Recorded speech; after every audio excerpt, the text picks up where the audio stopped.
Hello dear friends, അസ്സലാമു അലൈക്കും. എല്ലാവർക്കും റംസാൻ മുബാറക്. എൻ്റെ കൂട്ടുകാരെല്ലാവരും നോമ്പെല്ലാം തുറന്ന് നിസ്കരിച്ച് ഓതുന്ന തിരക്കിലായിരിക്കും എന്ന് വിചാരിക്കുന്നു. എൻ്റെ ഓത്തും നിസ്കാരെല്ലാം കഴിഞ്ഞതിന് ശേഷം ഞാൻ മെല്ലെ വീഡിയോ അപ്ലോഡ് ആക്കാമെന്ന് വിചാരിച്ചു. അങ്ങനെ ഇന്നത്തെ നോമ്പെല്ലാം തുറന്ന് ഗൈസ് ഞാനും ഹസ്ബൻഡും ചെറിയ മോളും മാത്രമായിരുന്നു ഇന്ന് നോമ്പറക്കാനുണ്ടായിരുന്നത്. ഞാൻ ഉണ്ടാക്കിയിട്ടുള്ളത് കൽത്തപ്പമാണ്, ചിക്കൻ കൽത്തപ്പം. ഭയങ്കര ടേസ്റ്റി ആയിട്ടുള്ള ഒരു വെറൈറ്റി റെസിപ്പിയാണ്. പിന്നെ കുറച്ച് ഉള്ളിവജ ഉണ്ടാക്കി, അതേപോലെ തന്നെ കൊഴുക്കട്ട, ചിക്കൻ കൊഴുക്കട്ട, ഉള്ളിൽ ഫില്ലിംഗ് എല്ലാം വെച്ചിട്ട് സാധാരണ നമ്മൾ മധുരത്തിൻ്റെ ഒക്കെ ഉണ്ടാക്കുന്നില്ലേ, അതേപോലെ ഉണ്ടാക്കുന്ന ചിക്കൻ റെസിപ്പിയാണിത്. എനിക്ക് പൊതുവെ ഫ്രൂട്ട്സാണ് നോമ്പെറുക്കാൻ കൂടുതൽ വേണ്ടത്. അതുകൊണ്ട് തന്നെ കറുത്ത മുന്തിരി ഉണ്ടായിരുന്നു, ഓറഞ്ച് ഉണ്ടായിരുന്നു, വാട്ടർമെലോൺ ഉണ്ടായിരുന്നു, അതേപോലെ പഴം ഉണ്ടായിരുന്നു. ഞാൻ ഈ എണ്ണലപ്പൊന്നും കഴിക്കലില്ല. പിന്നെ ഈത്തപ്പഴം ഉണ്ടായിരുന്നു.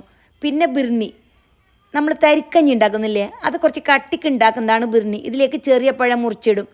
പിന്നെ വാട്ടർമെലോൺ ജ്യൂസ് ഉണ്ടായിരുന്നു, കസ്കസ് സർബത്ത് ഉണ്ടായിരുന്നു, പിന്നെ ഈത്തപ്പഴം ജ്യൂസ്. അപ്പോൾ അതെല്ലാവർക്കും കുറച്ച് ഹെൽത്തി ആയിട്ട് കുടിക്കാൻ പറ്റുന്നതാണല്ലോ.